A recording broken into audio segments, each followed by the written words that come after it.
যে বিশ্বাসঘাতকতা, একজন বিশ্বাসঘাতক মানুষ, আত্মসাৎকারী মানুষ নেতা হতে পারে না। ইউসুফ আলাইহিস সালাম দীর্ঘদিন জেলে ছিলেন, প্রায় 12 বছর, এ কথাই ঠিক।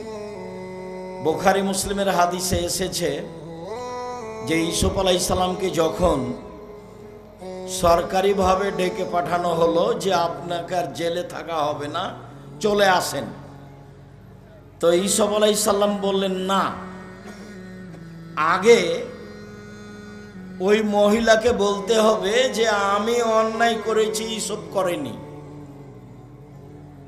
আগে জুলাইখাকে বলতে হবে জাতির সামনে যে ইউসুফ অন্যায় করেনি, আমি করেছি। এই কথা বলার পূর্ব পর্যন্ত আমি ইউসুফ জেল থেকে বের হব না। আমাদের নবী মুহাম্মদ সাল্লাল্লাহু আলাইহি সাল্লাম বলছেন, বুখারী মুসলিমের হাদিস, যে ইউসুফের ধৈর্য ব্যক্তিত্ব আমার চেয়ে কত বেশি।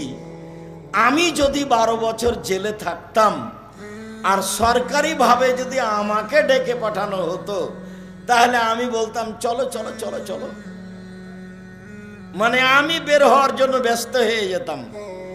অথচ ইউসুফ আলাইহিস সালাম বলছেন না, আমি জেল থেকে বের হব না যতক্ষণ পর্যন্ত জুলাইখা জাতির সামনে ঘোষণা না দিবে যে অন্যায় আমি জুলাইখা করেছি, ইউসুফ করেনি।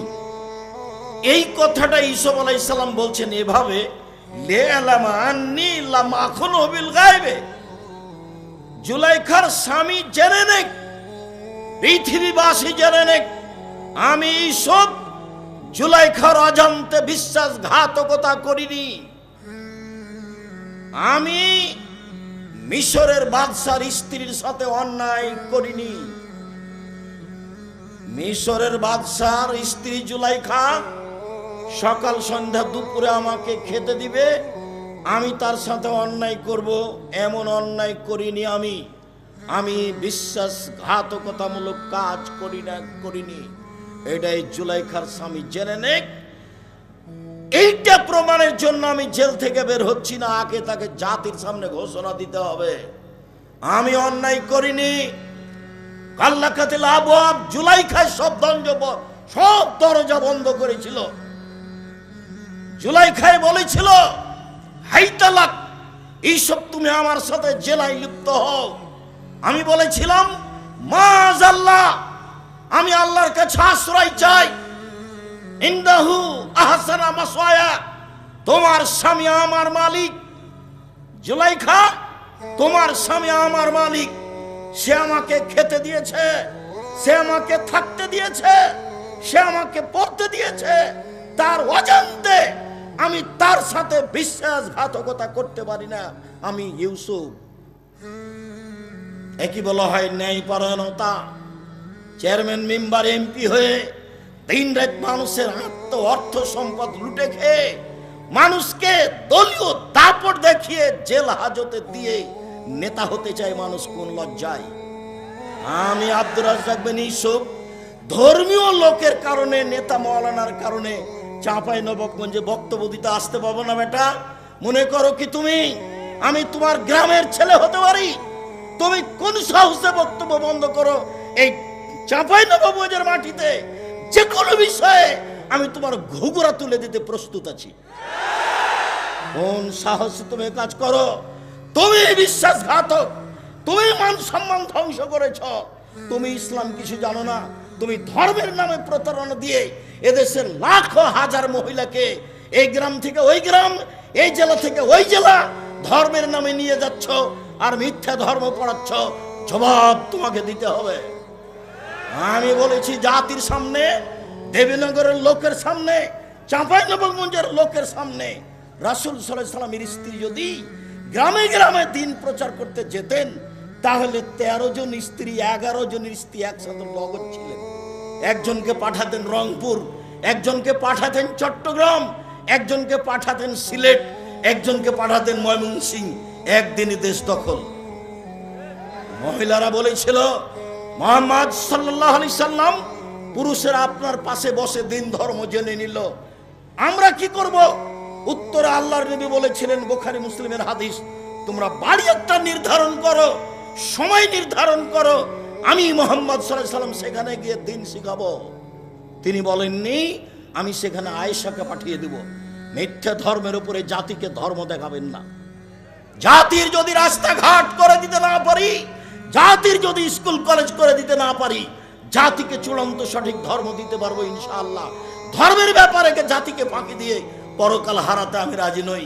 আমি বলেছি, চাঁপাইনবাবগঞ্জের দিনী ভাই বোন, আপনি আমার বোন, আপনি আমার ভাই, অন্তত ধর্মের ব্যাপারে আপনাকে আমি পরামর্শ দিতে চাই, আমি আপনার কাছে পরামর্শ নিতে চাই।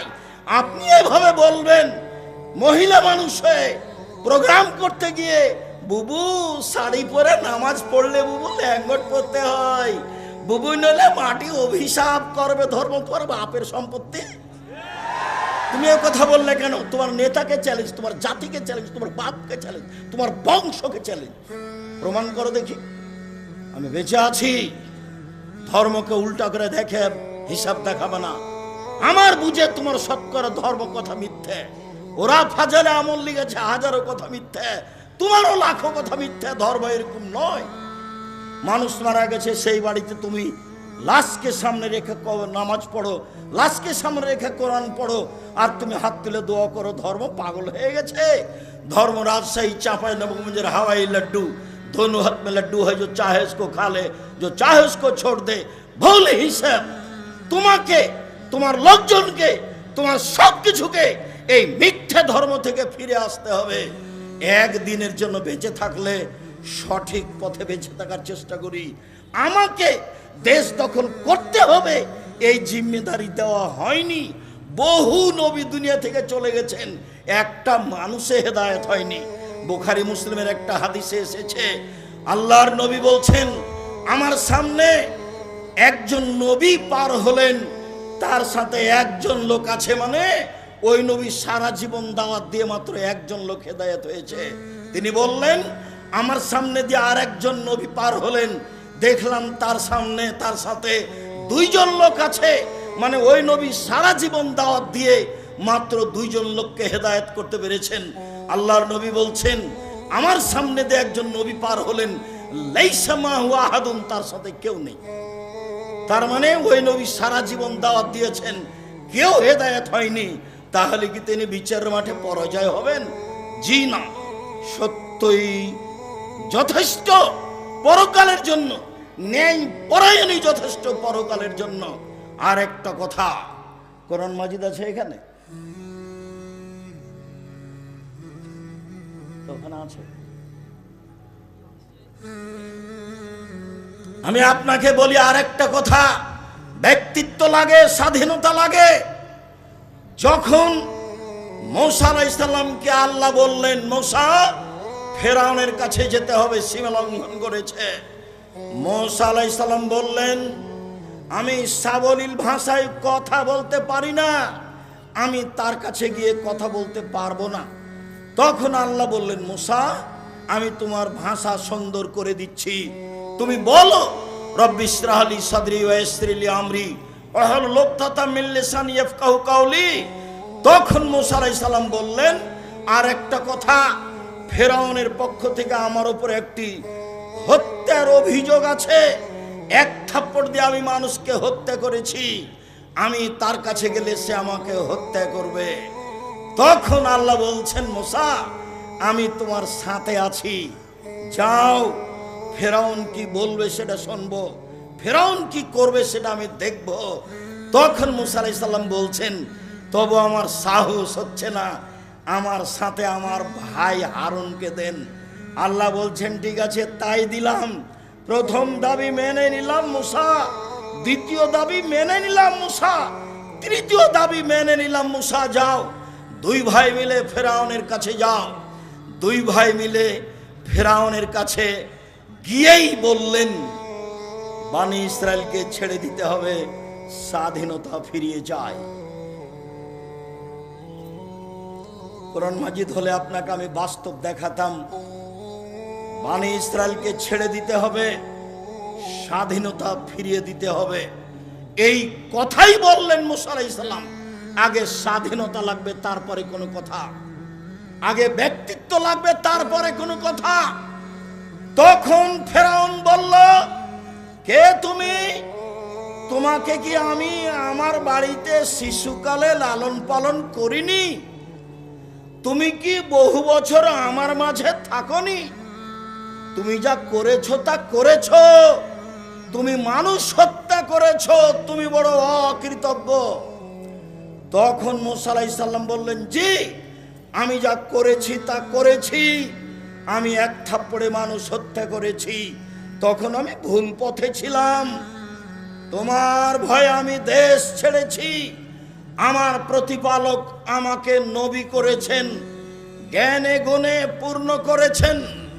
তুমি আমার প্রতি অনুগ্রহ করেছ, শিশুকালে আমাকে লালন পালন করেছ, বহু বছর তুমি তোমার বাড়িতে আমাকে রেখেছ। তুমি আমার প্রতি অনুগ্রহ করে তুমি খোঁটা দিয়েছ, খোঁটা দিয়ে তুমি বানি ইসরায়েলকে দাস দাসীতে পরিণত করেছ। তুমি বড় উদ্ধত স্বৈরাচার, সীমা লঙ্ঘন করেছ। এই কথা মূসা আলাইহিস সালাম বললেন। আমি এই দুইটি নবীর দুইটি কথা বলে আব্দুল্লাহর বক্তব্যগুলি আপনাকে আবারও স্মরণ করতে বলছিলাম। স্বাধীনতা লাগে, ব্যক্তিত্ব লাগে, বিশ্বাসঘাতকতা ত্যাগ করতে হয়। 12 বছর নয়, বহুদিন পরে ইউসুফ আলাইহিস সালাম বলছেন জুলাইখাকে জাতির সামনে ঘোষণা দিতে হবে, অন্যায় আমি জুলাইখা করেছি, ইউসুফ করেনি। সম্মানিত দিনী ভাই বোন, আমার এখানে জরুরি কয়েকটি কথা, দয়া করে যে যেখানে আছেন দিনী ভাই বোন, আত্মীয় স্বজন, এলাকাবাসী, দেশবাসী, আপনাদের ভালোবাসার খাতিরে আব্দুল্লাহ আব্দুর রহমান আব্দুর রহিমকে দেখবেন আশা করে এসেছেন। দেবীনগরের সন্তান তারা, আপনার সন্তান তারা, আপনাদের ভাই তারা, আপনাদের ভাতিজা তারা। নিজের ছেলের উপরে ভালোবাসা যেমন, তাদের উপরে আপনাদের ভালোবাসা তেমন। এটাই কামনা করো তো তাদের জন্য আমি আপনাদের কাছে দোয়ার দাবি রাখি এই মর্মে যে আল্লাহ যেন তাদের খিদমতকে কবুল করেন, আল্লাহ যেন তাদেরকে জাতির সামনে গ্রহণীয় করেন, আল্লাহ যেন তাদেরকে তাকওয়া ভিক্ষা দেন, পরহেজগারিতার ভিত্তিতে জাতির সামনে কোরআন এবং সহিহ হাদিস পেশ করবে, জাতির ভবিষ্যৎ কল্যাণ নিয়ে তারা আলোচনা করবে, জাতিকে পরকালমুখী করবে। এইটাই আমি দিন রাত আল্লাহকে বলছি। আমি যেটা আরো চেয়েছি, আমার মনে বড় সাধ, আমি এই দেশের মাটিতে উন্নত মানের প্রতিষ্ঠান গড়বই ইনশাআল্লাহ, যেখানে ছেলে মেয়ে বাংলা, ইংরেজি, আরবি উন্নত মানের শিক্ষা অর্জন করে জাতির অন্যায়ের বিরুদ্ধে লড়বে, মুখে কলমে মিডিয়ায় লড়বে ইনশাআল্লাহ। এই সুবাদে দিন কাটাচ্ছি। জামিয়া সালাফিয়া ডাঙ্গিপাড়া পাওয়া রাজশাহী প্রায় 40 বিঘা জমির উপরে অবস্থান করে। জামিয়া সালাফিয়া তানোর রাজশাহী, এইটা প্রায় 60 থেকে 70 বিঘা জমির উপরে নির্মাণ হতে যাচ্ছে। জামিয়া সালাফিয়া রূপগঞ্জ, নারায়ণগঞ্জ, ঢাকা প্রায় 100 বিঘা জমির উপরে অবস্থান করে। জামিয়া সালাফিয়া দিনাজপুর তেঘরা, এটা প্রায় 20 বিঘা জমির উপরে অবস্থান করে। জামিয়া সালাফিয়া চট্টগ্রাম রেডি আছে, চলমান হয়নি। জামিয়া সালাফিয়া বরিশাল চলমান আছে। জামিয়া সালাফিয়ার জন্য কুষ্টিয়ায় জমি কিনা আছে। জামিয়া সালাফিয়ার জন্য যশোরে জমি আছে। জামিয়া সালাফিয়ার জন্য ফেনীতে জমি আছে। জামিয়া সালাফিয়ার জন্য বগুড়ায় জমি আছে। জামিয়া সালাফিয়ার জন্য ময়মনসিংহ জেলায় জমি আছে। জামিয়া সালাফিয়ার জন্য কুমিল্লায় জমি প্রস্তুত আছে। সারা দেশ জুড়ে বড় বড় জেলায় জামিয়া সালাফিয়া গড়ব ইনশাআল্লাহ। সারা দেশ জুড়ে মক্তব পরিচালনা করব ইনশাআল্লাহ, যেখানে ছেলে মেয়ে আকীদা সংশোধন করবে এবং নিজেকে মুক্তি করবে গোলামি থেকে। লন্ডন আমেরিকায় যাই, যেতেই মিথ্যা কথা বলা লাগে, ওই দেশে গিয়ে সুদ নিয়ে জীবিকা নির্বাহ করা লাগে, মিথ্যে করে একটা মেয়েকে বিবাহ করা লাগে, তাহলে দুইজন লোকের ভাতা পাওয়া যায় এমনিতেই। বউ সাজে যেই সেও টাকা পায়, বউ সাজায় যে সেও টাকা পায়। ভিত্তি হচ্ছে সুদের উপরে, চলাফেরা হচ্ছে মিথ্যার উপরে। বিদেশে গিয়ে দিন ধর্ম বিক্রি করে, স্বাধীনতা বিক্রি করে মুসলিম দিন কাটায়। পদ্মা সেতু তৈরি করে বিদেশের লোক, বাংলাদেশের লোক তারা লেবার হিসাবে কাজ করে। আমাকে বলছে, আব্দুর রাজ্জাক সাহেব, আপনি জামিয়া সালাফিয়া সায়েন্স খুলেন না কেন? আমার জন্মভূমি দেবনগরে সায়েন্স আছে, এদেশের বড় বড় স্কুলে সায়েন্স আছে। তার ছেলের ফলাফল কি আমাকে শোনান। বাপে তো বহু টাকা খরচ করেছে, লক্ষ লক্ষ টাকা খরচ করে ছেলেকে মানুষ করেছে। ফলাফলে দেখা গেল সেই দিন বেশ হুঁশিয়ার, বুদ্ধিমান, সচেতন, মেধাবী ছেলেটা, দেবীনগরের ছেলেটা গাড়ি থেকে নামলো। পরনে প্যান্ট আছে, প্যান্ট টাকনোর নিচে আছে, দাড়ি চাঁচা আছে, হাতে সিগারেট আছে, গলায় টাই আছে। এইভাবে গাড়ি থেকে নামলো। একটু পরে গাড়ি থেকে নামলো বৌমা, হালকা হালকা গায়ে কাপড় আছে। একটু পরে নাতনি গাড়ি থেকে নামলো, পুতিন গাড়ি থেকে নামলো, গায়ে কাপড় নেই। দেখি গাড়ির পিছন দিকে কুকুর আছে। বলেন টাকাটার অবস্থা কি হলো? এরই নাম সায়েন্স। এবার আপনি দেখতে পারেন, বাড়ি যান ঢাকায়, ঢাকায় আপনার ওই পিজি হাসপাতালে ছেলে প্রতি মাসে 3 লক্ষ টাকা মাসে বেতনে চাকরি করে। প্রিসক্রিপশন ওই কোম্পানি লিখেছে, যে কোম্পানি তাকে টাকা দেয়। ও জানে এর চেয়ে ওষুধ ভালো আছে। ও তো শয়তান, ও একটা আস্ত শয়তান, ও একটা প্রতারক। আপনারা বাপ মা প্রতারক। আপনি আপনার ছেলে মেয়ে কবর দিয়েছেন। এই জাতি অশিক্ষিত, এই ব্যক্তি অশিক্ষিত। এই ছেলে মেয়ের কি উপকার করতে পারে? আমার নামে 5,000 কোটি টাকার মামলা হবে কেন? আমি ঠাকুরের কি করেছি? ঠাকুর বলেছে, ও কালিমা তোমার আকাশ, ও মা তোমার বাতাস। আমি বলেছি, ও ঠাকুর তোর বাপের আকাশ, কালিমার বাপের আকাশ। ঠাকুর জাতির শত্রু, ঠাকুর বাঙালির শত্রু, ঠাকুর জাতির শত্রু, ঠাকুর বাঙালির শত্রু, ঠাকুর ঢাকা বিশ্ববিদ্যালয়ের শত্রু, ঠাকুর বাংলা ভাষার শত্রু। আরে ঠাকুর হলো ইংরেজদের দালাল। যেদিন আমি মুসলিম ইংরেজদের নির্যাতনে জেলে আছি, সেই দিন ঠাকুর লন্ডনে থাকে। এর নাম ঠাকুর। ঠাকুর সবচেয়ে বড় বদ মানুষ এই বাংলার ইতিহাসে। ভারতের পাতায় সবচেয়ে বদ মানুষ এই ঠাকুর। যতবার বলেছে ও মা তোমার আকাশ, ও মা তোমার বাতাস, ততবার ঠাকুর বলেছে, ও কালিমা তোমার আকাশ, ও কালিমা তোমার বাতাস। আমি আব্দুর রাজ্জাক বিন ইউসুফ, আমার ছেলে মেয়ে এই গান পড়তে পারে না, অসম্ভব। আপনার মতো কাপুরুষের সন্তান পড়তে পারে, আপনাকে আমি শিক্ষিত মনে করি না। আমি যে অশিক্ষিত, আপনি এই কথা আমি আজ থেকে না 30 বছর আগে বলেছি। আপনাকে, আপনার ছেলেকে, আপনার মেয়েকে, আপনার বাপকে, আপনার জাতিকে, আপনার বংশকে যদি আমি অশিক্ষিত প্রমাণ করতে না পারি, জাতির সামনে বক্তব্য দেব না। নতুন এই কথা বলিনি, বাংলার মাটিতে 30 বছর থেকে বলে আসছি। বিদ্যা কাকে বলে আগে নিজেকে জানতে হবে, তারপরে বাচ্চাকে বিদ্যা দিতে হবে। আপনার বাচ্চা বিদ্যাইটা বুঝতে পারলো না। বলেছি আমি 71 সাল থেকে নিয়ে এখন পর্যন্ত কোন শিক্ষিত মানুষ শিক্ষামন্ত্রী হয়নি এদেশে। যাওয়ার সময় থেকে একটা বই সাথে নিয়ে যাবেন, বইয়ের নাম হচ্ছে শিক্ষা বনাম জাহেলিয়াত। আপাতত 1 থেকে 10 পর্যন্ত বিদ্যা নাকচ করা হয়েছে। নিয়ে যাবেন সাথে, বইয়ের নাম হলো শিক্ষা বনাম জাহেলিয়াত। আরে বেগম রোকেয়া শিক্ষিতা মহিলা হলো কিভাবে? অবাক কথা। সেদিন চাঁপাইনবাবগঞ্জ ট্রেন স্টেশনে কথার কথা, যারা চাঁপাইনবাবগঞ্জে পরহেজগার মহিলা হজ করতে যাবে, তো স্টেশনে গেছে, তখন স্বামীকে, দেবরকে, ভাসুরকে বলেছে যে একটু পর্দার ব্যাপার, আমরা এখানে ট্রেন স্টেশনে বসে আছি, তোমরা একটা চাদর আমাদের গায়ের উপর দিয়ে দাও।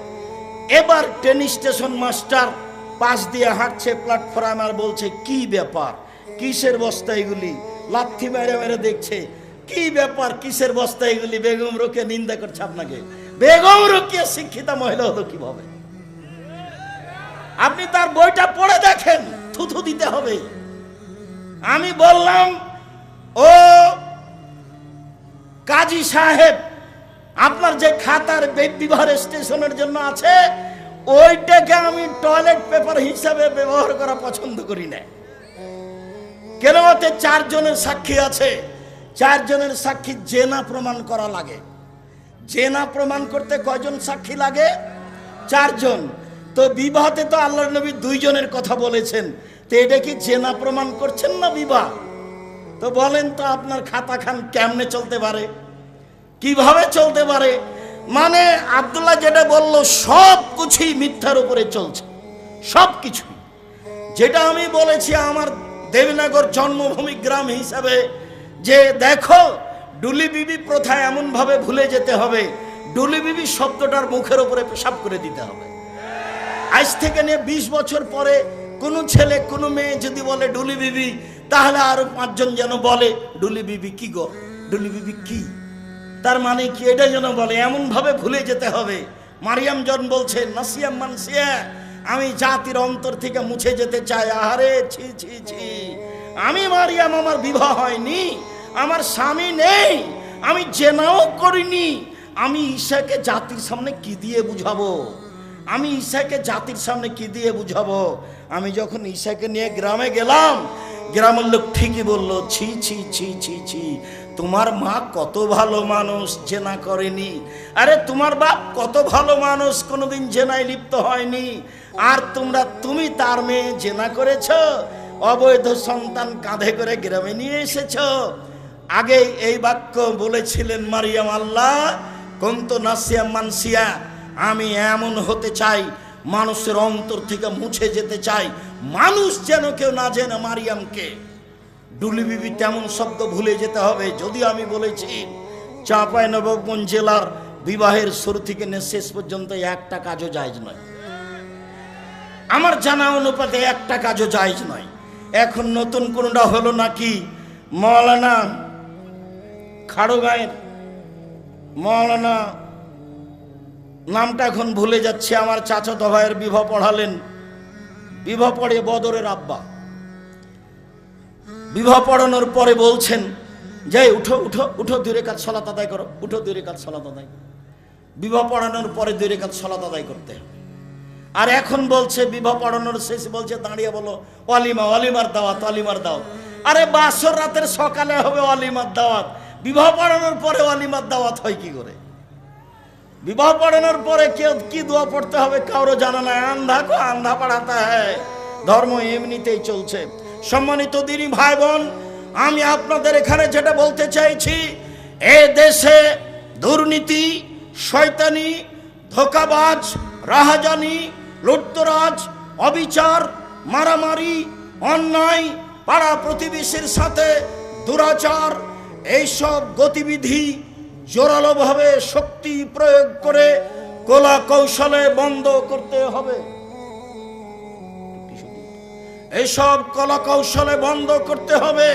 সম্মানিত দিনী ভাই বোন, আমি এখানে কয়েকটি হাদিস, কয়েকটি আয়াত আফসানসে পেশ করি।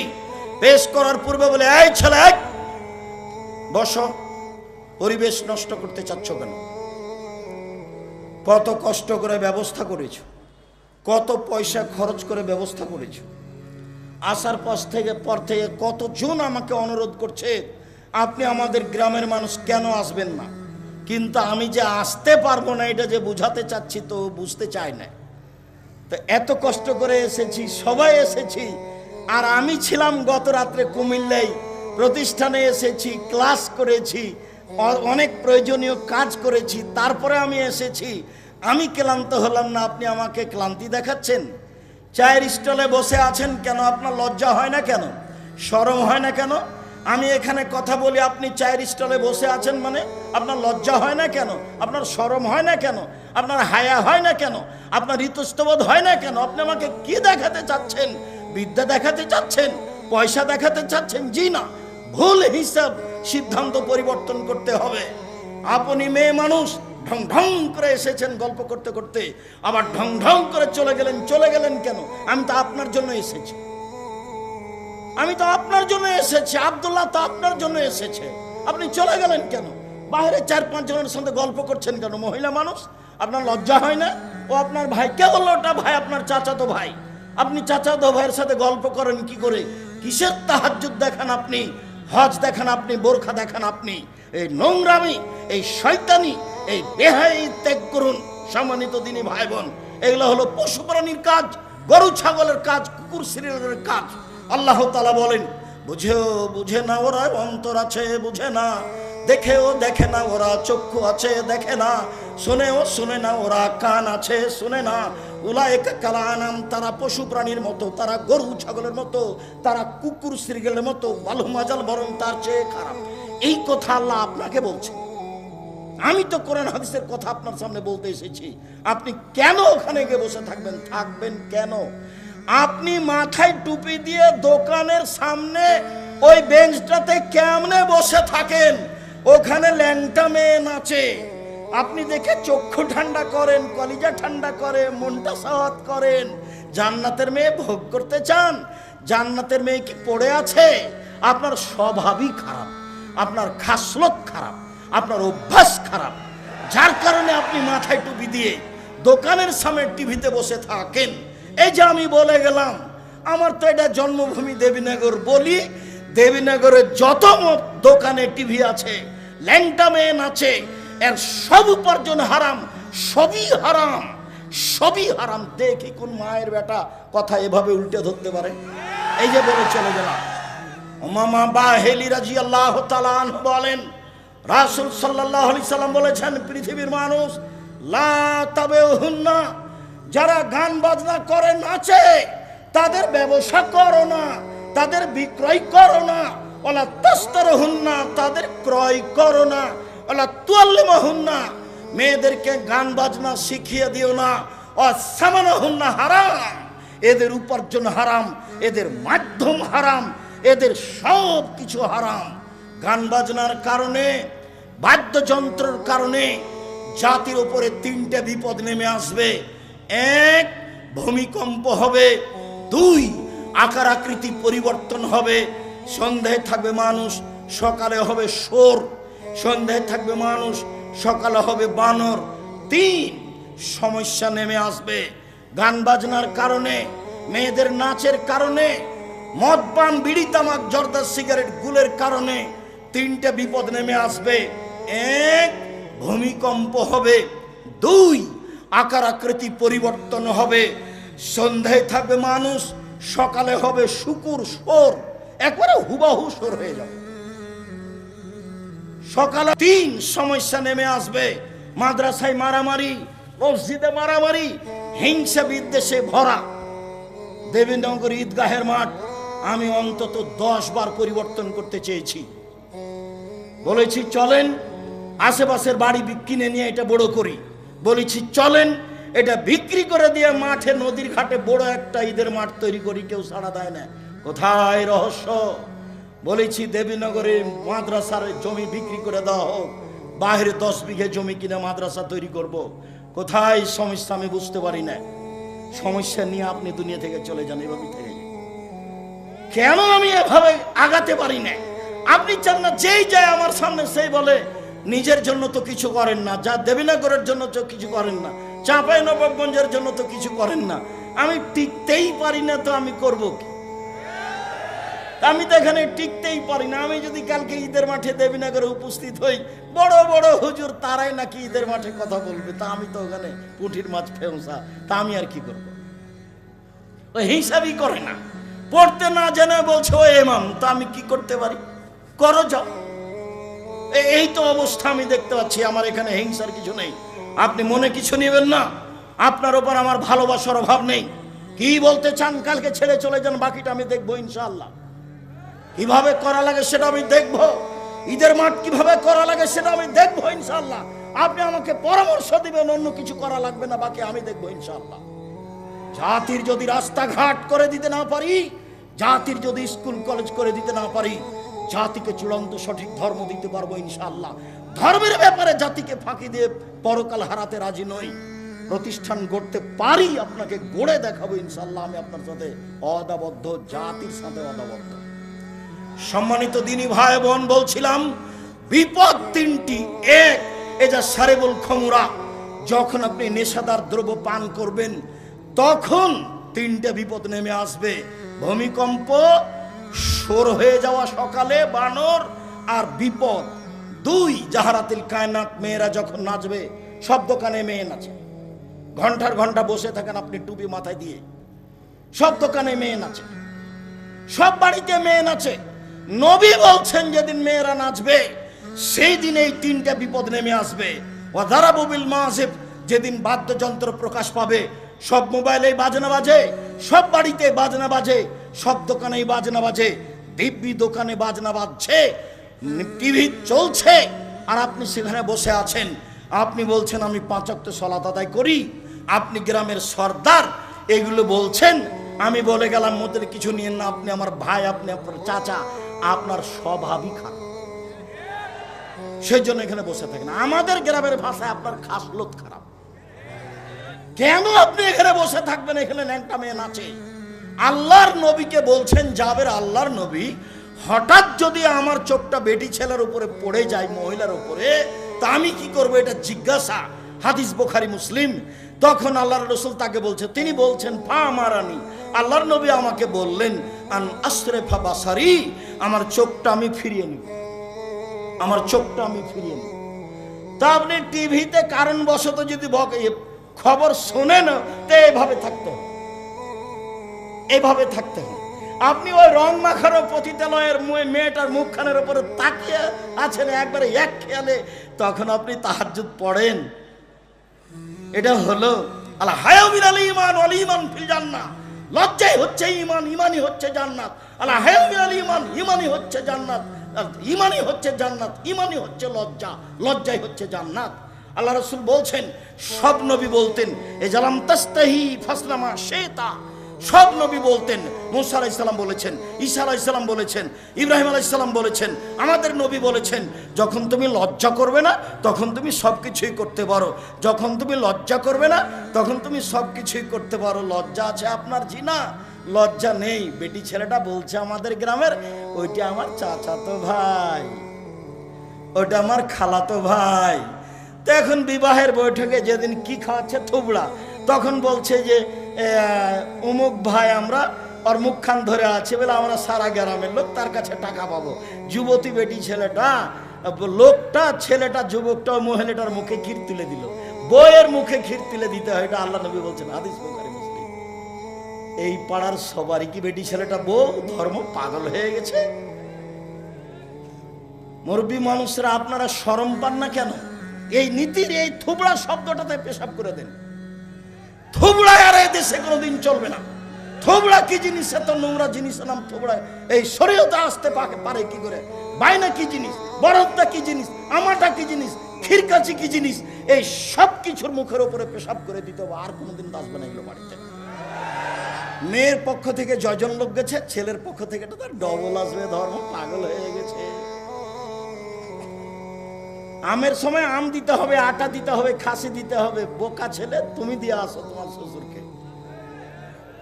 তোমাকে তোমার শ্বশুর দিবে কেন? তুমি তো লালন পালন করে একটা মেয়ে পেয়েছো, আবার তো মেয়ের বাপকে দিতে হবে কেন এত কিছু? শুনুন, মহান আল্লাহ বলেন ইদফা বিল্লাতি হে আহসান। মুহাম্মদ সাল্লাল্লাহু আলাইহি সাল্লাম মানুষের সাথে কথা বলার সময় মানুষে যা বলে আপনি তার চেয়ে সুন্দর বলুন। প্রতিপক্ষ যা বলছে আপনার কথা প্রতি উত্তর যেন তার চেয়ে ভালো হয়। আল্লাহ তাআলা বলেন ওয়াজাদিলহুম বিল্লাতি হে আহসান।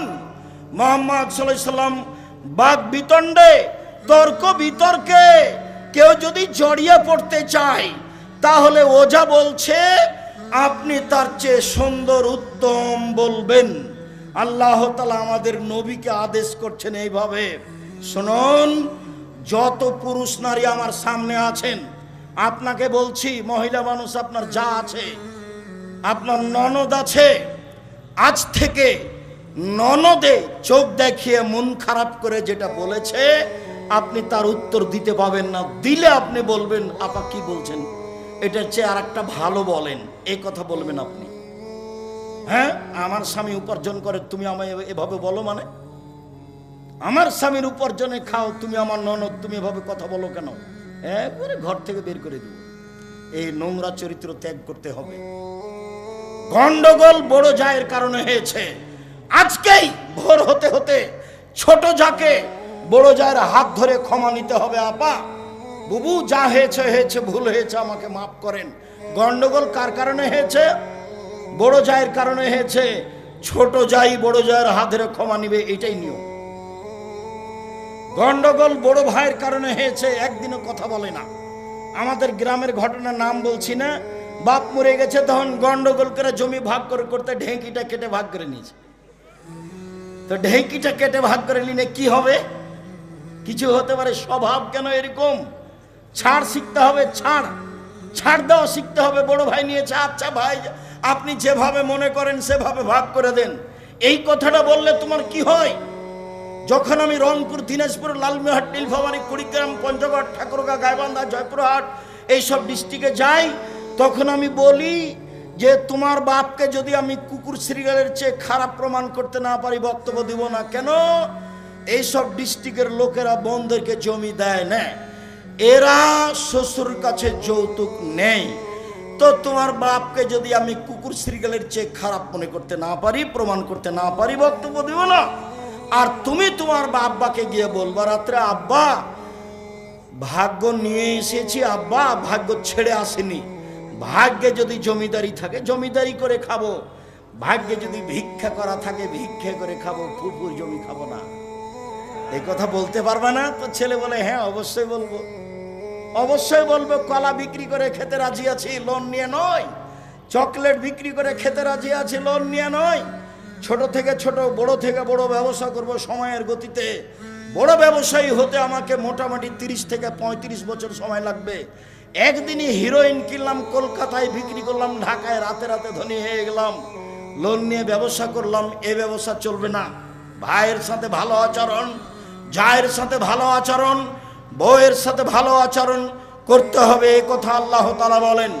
শুনুন দিনী ভাই বোন, এক খেয়ালে চেয়ে থাকবেন, কথা অতীব গুরুত্বপূর্ণ। আমার দিনী বোনেরা যারা আছেন, যারা গেছে এসেছে, ঢং ঢং করে চলে গেছে, ঢং ঢং করে আপনি বসে থাকেন। আপনার গায়ের উপর দিয়ে আর একজন চলে গেলে আপনি মুখ খুলবেন না। যাক, আপনার গায়ের উপরে পা দিয়ে চলে গেছে, মুখ বন্ধ করে রাখেন, মুখ খুলবেন না। মুখ খুললেই বিপদ। আল্লাহর নবী বললেন, বাঁচার 3টা পথ, সমাজে ভালো হওয়ার 3টা পথ। 1, মুখখান বন্ধ রেখো, জাহান্নাম থেকে বেঁচে যাওয়া, সমাজে ভালো হয়ে যাওয়া। 2, জরুরি প্রয়োজন ছাড়া বাড়ি ত্যাগ করবা না, জাহান্নাম থেকে বেঁচে যাওয়া, সমাজে ভালো হয়ে যাওয়া। 3, লেপকালা খাতে পাপের জন্য কাঁদো, পাপের জন্য কাঁদো রাতে, গভীর রাতে, তাহলে আল্লাহর কাছে ভালো হয়ে যাওয়া, জান্নাত পেয়ে যাওয়া, আর সমাজের লোক তোমাকে ভালোবাসবে। কাঁদলে জান্নাত হবেই। আল্লাহর নবী বলেন, 3 শ্রেণীর চক্ষু জাহান্নাম দেখবে না, 3 শ্রেণীর মানুষ জান্নাতে যাবেই যাবেই যাবেই। 1 শ্রেণীর মানুষ বাকাত মিন খাশিয়াতিল্লাহ, যে আল্লাহর ভয়ে কাঁদে, সে জান্নাতে যাবে। 2, হারাসাত ফি সাবিলিল্লাহ, যে আল্লাহর রাস্তায় পাহারা দেয়, দিন ধর্মের কাজ করে, সে জান্নাতে যাবে। 3, গাজাতান মাহারিমিল্লাহ, অপর নারীকে দেখে চক্ষু নিচু করে, যে সে জান্নাতে যাবে। টিভির অবস্থা কি হবে? গার্লস স্কুলের অবস্থা কি হবে? আপনার মহিলা কলেজের অবস্থা কি হবে? বেগানা নারীকে দেখে চক্ষু নিচু করে, যে সে জান্নাতে যাবে, যাবেই যাবে।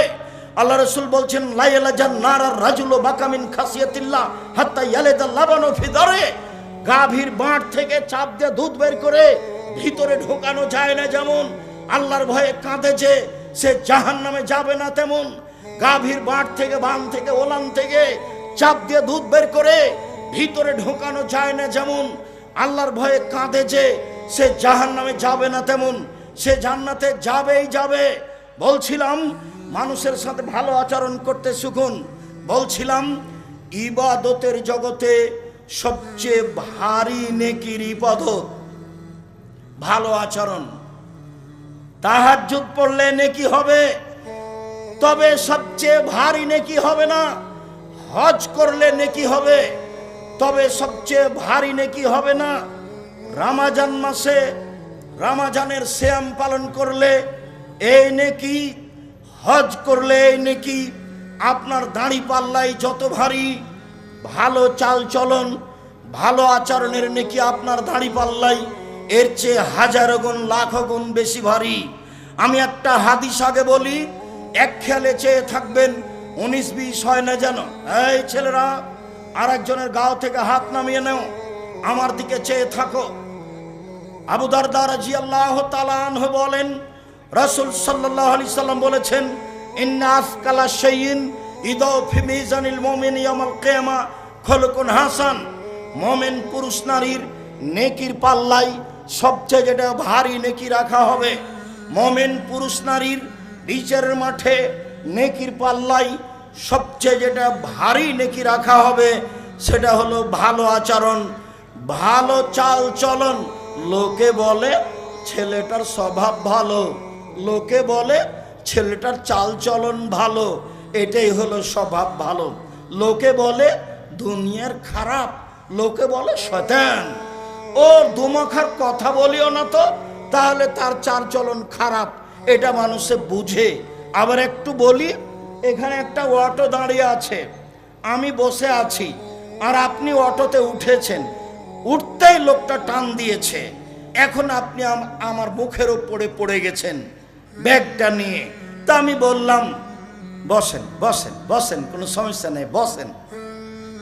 এইটা একটা আচরণ। আমি বললাম চোখ নাই, চোখ নাই, দেখতে পান না, এরকম ভাবে উঠেন কেন, মানুষের গায়ের উপরে পড়ে যাও, এটা একটা আচরণ। বলেন তো কোনটা ভালো? তাহলে মানুষ ভালোটা বুঝে। এইটার নেকি সবচেয়ে ভারী নেকি দাঁড়ি পাল্লাই। মনে রাখবেন, হিন্দুদের দাঁড়ি পাল্লা বিচারের মাঠে হবে না। কেন? তাদের নেকি নেই। ইহুদিদের দাঁড়ি পাল্লা বিচারের মাঠে হবে না। কেন? তাদের নেকি নেই। খ্রিস্টানদের দাঁড়ি পাল্লা বিচারের মাঠে হবে না। কেন? তাদের নেকি নেই। কাদিয়ানি, শিয়া, এ আকীদার যারা, তাদের বিচারের মাঠে পাপ নেকি ওজন হবে না, কেননা তাদের নেকি নেই। আল্লাহ তাআলা বলছেন, ওয়ায়ুখাযু বিন নাওয়াসি ওয়াল আকদাম, তার পায়ে এবং মাথা ধরে তাকে টেনে হেঁচড়ে জাহান্নামে নিক্ষেপ করা হবে, তার পাপ নেকি ওজন হবে না। যারা মুমিন পুরুষ নারী নেকি করেছে, পাপ করেছে, এদের পাপ নেকি ওজন হবে। একাধিক আয়াত, একাধিক হাদিস বলছিলাম, মনে রাখা ভালো হবে। বিচারের মাঠে সবচেয়ে ভারী নেকির ইবাদত হলো ভালো চাল চলন, ভালো আচরণ। ভালো চাল চলন দিয়ে জান্নাতুল ফেরদাউস পাওয়া যায়। এমন কোন ইবাদত নেই যা দিয়ে সরাসরি জান্নাতুল ফেরদাউস পাওয়া যাবে। হজ করে হয় না, সিয়াম পালন রোজা থেকে হয় না, সালাত আদায় করে হয় না, দান খায়রাত করে হয় না। ভালো আচরণ দিয়ে জান্নাতুল ফেরদাউস পাওয়া যায়। এক খেয়ালে চেয়ে থাকুন, আল্লাহর নবী বলেন, আনা জাইমুন বে বাইতিন ফিল জান্নাহ লিমান তারাকাল কিসবা ওয়াইন কানা মাযে। কেউ যদি মজাক করেও মিথ্যা না বলে, আমি মুহাম্মদ সাল্লাল্লাহু আলাইহি সাল্লাম তাকে জান্নাতে একটি ঘর নিয়ে দিব। কেউ যদি মজাক করে হলেও মিথ্যা না বলে, আমি তাকে জান্নাতে একটি ঘর নিয়ে দিব। তিনি বলেন, ওবে বাইতিন লেমান তারাকাল মেরা ওয়াইন কানা মুহিক্কান। কেউ যদি তর্ক ছেড়ে দেয় সত্য হলেও, না আব্দুর রাজ্জাক সাহেব এটা বলেছেন, আরে না এটা বলেছেন, আরে না এটা বলেছেন, আসসালামু আলাইকুম গেলাম, আপনার সাথে আমি তর্ক করতে রাজি নই। সত্য হলেও যে তর্ক ছেড়ে দেয়, আমি মুহাম্মদ সাল্লাল্লাহু আলাইহি সাল্লাম তার জন্য জান্নাতে একটি ঘর নিয়ে দিব। এবার তিনি বলছেন, ওয়ালাল জান্নাত লিমান হাসানা খুলুকাহু। যে তার চাল চলন ভালো করলো, আমি মুহাম্মদ সাল্লাল্লাহু আলাইহি সাল্লাম তাকে জান্নাতুল ফেরদাউস নিয়ে দিব। চাল চলন ভালো বলে কাকে? সকাল হতে হতে বড় ভাইয়ের হাত ধরে ক্ষমা নিতে হবে, দুইজনে একসাথেই চলতে হবে, ভাইয়ে ভাইয়ে। গলিতে বাবলা কাঠের কাঁটা দিয়ে রাস্তা ঘেরে দিয়েছে, দিয়ে বলছে তুই কোন দিকে যাবি যা, তুই কোন দিকে যাবি যা। ওর বউ বলছে যেতে দিবা না, যেতে দিবে না, ভালো করে বাঁধো, ভালো করে বাঁধো। বদমায়া লোকটা বলছে ভালো করে বাঁধো, ভালো করে বাঁধো। কত খাসলত খারাপ গায়দের নিন, সেই স্বামীকে এইভাবে করছে। অবাক কথা, স্বামীকে এভাবে উদ্বুদ্ধ করছে অন্যায়ের পরে। এরপরে যদি এরকম কাজ করেন, সত্যি এরকম মহিলার উপরে গজব না চলো, একে তালাক দিয়ে দিন, একে বাড়িতে রাখা।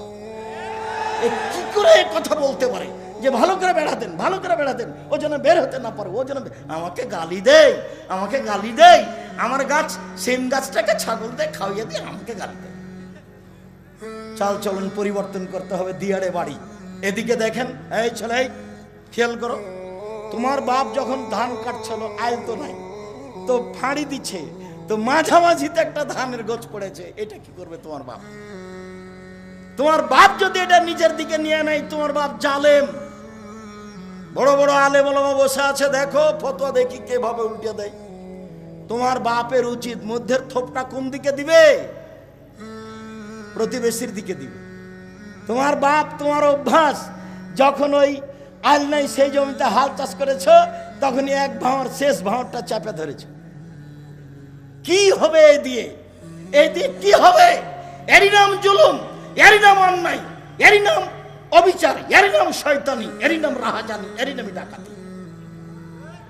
কেন আপনার স্বভাব এরকম হবে? আপনার খাসলত কেন এরকম হবে? কেন আপনার ছাড় নেই? ছাড় কেন নেই? কেন আপনার ভাইয়ের উপরে মুখের উপরে লড়ে যাবেন? কেন আপনার বোনের উপরে মুখের উপরে বলতে লাগবেন?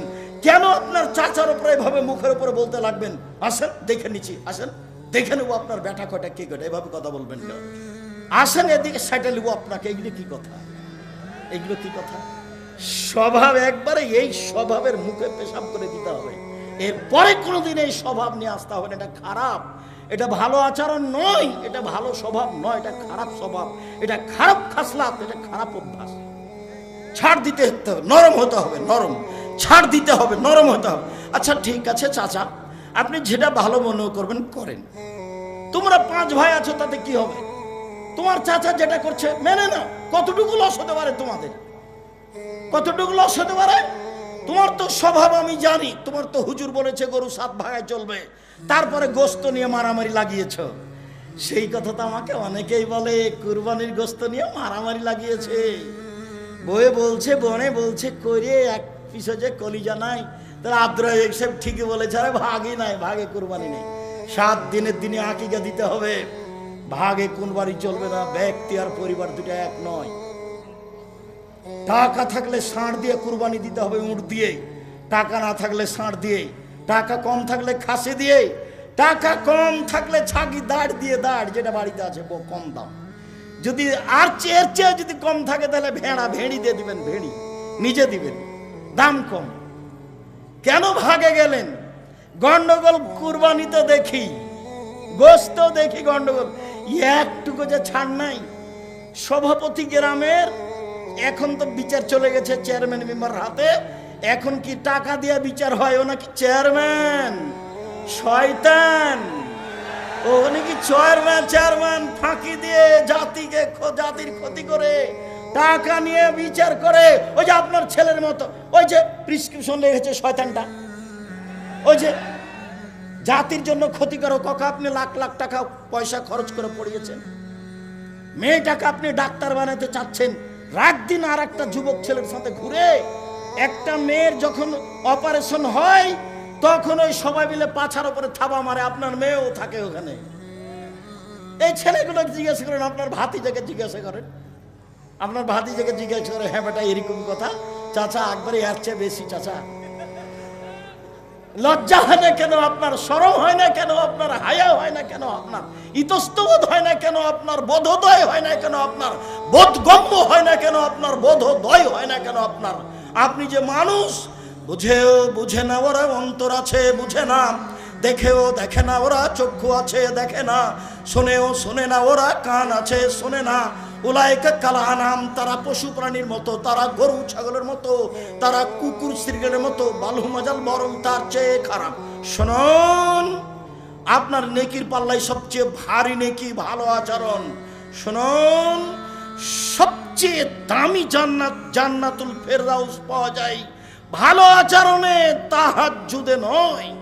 জান্নাতুল ফেরদাউস পাওয়া যায় ভালো আচরণে, হজে নয়। হজে জান্নাত পাওয়া যেতে পারে, দামি জান্নাত জান্নাতুল ফেরদাউস পাওয়া যায় সিয়ামে রোজাতে নয়, ভালো আচরণে। এবার সবচেয়ে দামি জান্নাত আবু মালিক আশআরী রাদিয়াল্লাহু তাআলা আনহু বলেন, রাসূল সাল্লাল্লাহু আলাইহি ওয়াসাল্লাম বলেছেন, ইন্না ফিল জান্নাতে গরাফিরা যাহিরুহা মিন বাতিনিহা ওয়া বাতিনুহা মিন যাহিরিহা। জান্নাতে কতগুলি দামি দামি ঘর রয়েছে, উন্নত মানের পদার্থ দিয়ে তৈরি, যার বাহির থেকে ভিতর দেখা যায়, ভিতর থেকে বাহির দেখা যায়, খালি টক টক টক টক করছে, ঝকঝক করছে। তো সাহাবীগণ বললেন, লেমান হাজেহি, এত দামি ঘর কে পাবে? আল্লাহ রাসূল বলছেন, লেমান আলানাল কালামা, যার স্বভাব ভালো সে পাবে। যার স্বভাব নরম, ভাইয়ের সাথে ঝগড়া করে না, বোনের সাথে করে না, গ্রামবাসীর সাথে করে না, বউকে গালি দেয় না, কত যে মুখ খারাপ। হালবাহে এসে যে দেখেছে নাইন্দে পানি দেয়, এখন বউকে মারতে যাচ্ছে, মুখখান যে কত খারাপ। এবার অকথ্য ভাষায় গালি দিচ্ছে, লাঠি নিয়ে চলে যাচ্ছে বউকে মারতে। আরে তোমার জন্য ভাত রান্না করে দিয়েছে, এটাই তো অনেক। দিল্লির মেয়েকে বিবাহ করো, তারপরে কাজ করতে বলো, দেখে নিবা। খালি বলো না একটা উর্দু ভাষী মেয়েকে, আরবি ভাষী মেয়েকে বউ খালি বিবাহ করার পরে বলো যে একটু ভাত রান্না করবে না, তাহলে বলবে কে আমায় তারি দেশি আয়, কে আমায় বাঁধি আয় হ, আমি কি তোমার দাসী নাকি কাজ করবো? কি পেয়েছো তুমি? বাঙালি মেয়ে তো এত ভাত রান্না করেছে, গরুকে পানি খাওয়াইছে, নাইন্দে পানি দিয়েছে, পোয়াল শুকিয়ে দিয়েছে, তারপরও লাঠি। স্বভাব কেন এমন? আজ থেকে পরিবর্তন করতে হবে, ভবিষ্যতে কোনোদিন বউকে গালি দিবেন না। দামি জান্নাত পাওয়া যায় ভালো আচরণে। চলুন দেখি ভালো আচরণে একসাথে বড় বড় দুইটি ইবাদতের নেকি হয় ভালো আচরণে। এক, নিয়মিত তাহাজ্জুদ পড়লে যত নেকি হয়। দুই, নিয়মিত রোজা থাকলে যত নেকি হয়।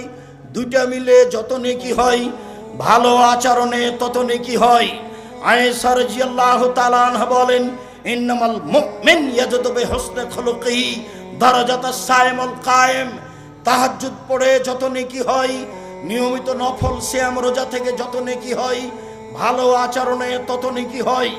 আজকে এই চাল চলন পরিবর্তন করতে হবে। জিন্দেগিতে কোনো মুরব্বী মানুষের উপরে ক্ষেপতে হবে না, অপমান করতে হবে না, ধমকাতে হবে না, ছাড় দিতে শিখতে হবে। সম্মানিত দিনী ভাই বোন, আমি আপনাকে আন্তরিকভাবে অনুরোধ করছি, আমি আপনার বাড়ির মানুষ, নিজের জন্য যেমন ভালো হওয়া চাই, আপনার জন্য তেমন ভালো হওয়া চাই। ছেলেরা শোনো, আমি তোমাদেরকে বলতে চাচ্ছি, তোমরাও তাড়াতাড়ি ফিরে আসো। মানুষকে অপমান করিও না, মানুষকে ক্ষমতা দেখায়ও না, দলীয় দাপট দেখায়ও না। যদি দেখাও তাহলে মনে রেখো, ফেরাউন ডুবে গেছে ১৫০০ বছর পরেও।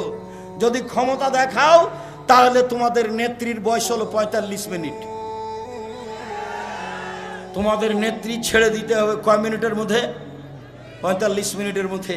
দেখবা ক্ষমতা, ক্ষমতা দেখায় না, দেখবা ক্ষমতা দেখো না। খুলনার অঘোষিত সম্রাট এরশাদ শিকদার, মেয়ের মাথার উপরে একটু হাত দেওয়ার সুযোগ হয়নি। খুলনার অঘোষিত সম্রাট এরশাদ শিকদার দাম্ভিকতা দেখিয়ে বাঁচতে চায় না, রাতে রাতে দেশ দখল। সকালে বললেন কুয়েত হলো ইরাকের ১৯০০তম প্রদেশ।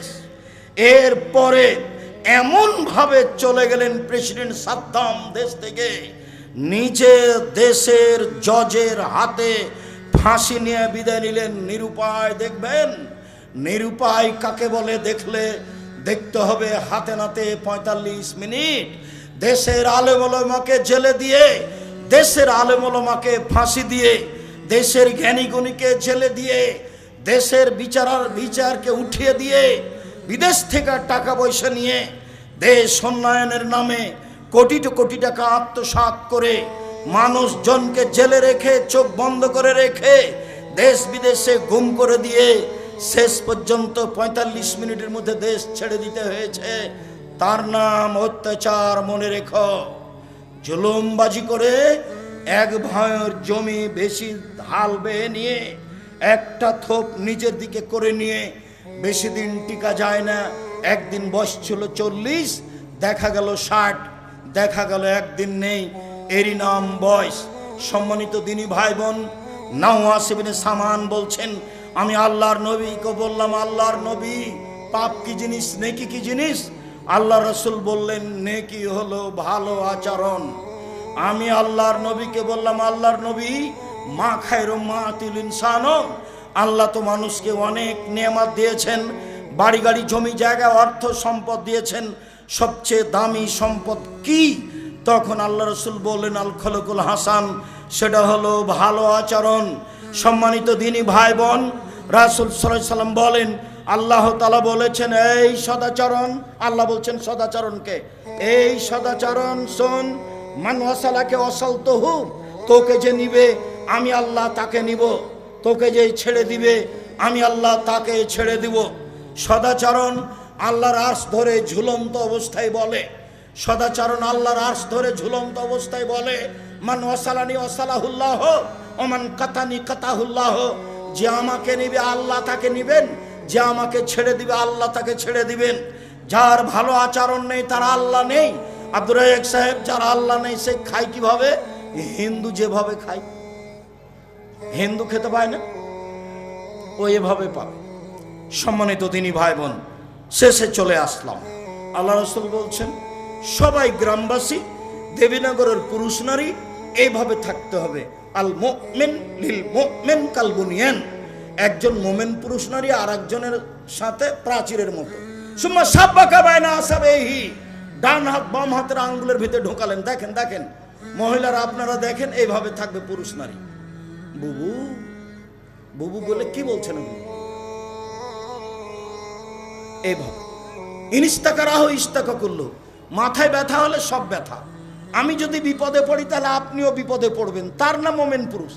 আমি বিপদে পড়েছি তো আপনি খুশিয়ে বলছেন ঠিক হয়েছে ঠিক হয়েছে ঠিক হয়েছে। এই স্বভাব ঠিক নয়। আমার নিজের চোখে দেখা গরু জবাই করতে দেখেছি আমি নিজে। আর একজন প্রতিপক্ষের লোক বিপদে পড়েছে, তখন গরু জবাই করেছে। শুকরিয়া, এই আচরণ ছেড়ে দিয়ে ভালো আচরণ গ্রহণ করতে হবে।